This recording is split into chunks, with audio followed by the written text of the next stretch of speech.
Hello Vikings fans, shocking update as Minnesota faces a critical decision at quarterback. Head coach Kevin O'Connell said, "I think it was a very special year for Sam, and what that earned him is that everybody in our league thinks he's a bona fide, legitimate starting quarterback in our league and can win a lot of football games. He won 14 of them, so he's earned the right to be a free agent.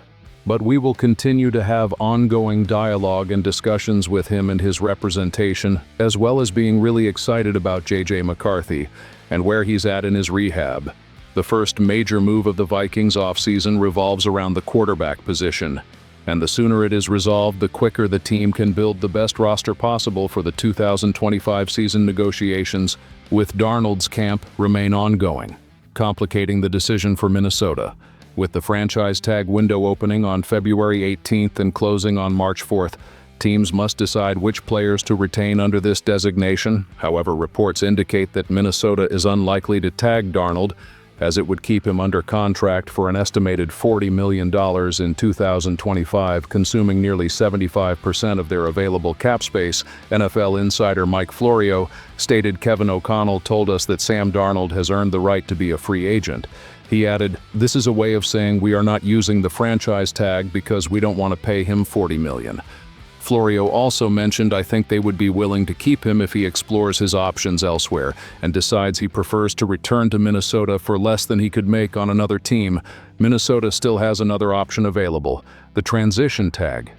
This designation allows the Vikings to match any offer Darnold receives, while costing a slightly lower amount of approximately $35.2 million.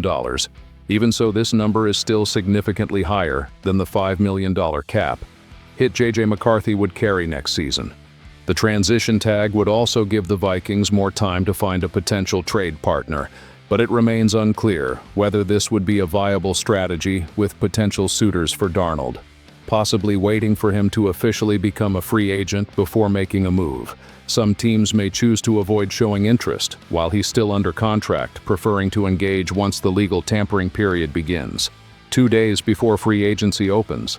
However, if multiple teams pursue Darnold, the Vikings could still use one of the tags to maintain control over his contract and gain leverage in trade negotiations with a major decision looming. Minnesota must carefully evaluate their quarterback situation. Will they attempt to bring back Darnold at a lower cost or fully move on from him and reshape their roster? What do you think, Vikings fans? Should Minnesota retain Darnold or let him walk? Let us know in the comments and be sure to subscribe for the latest updates. Thank you for tuning in. Go Vikings!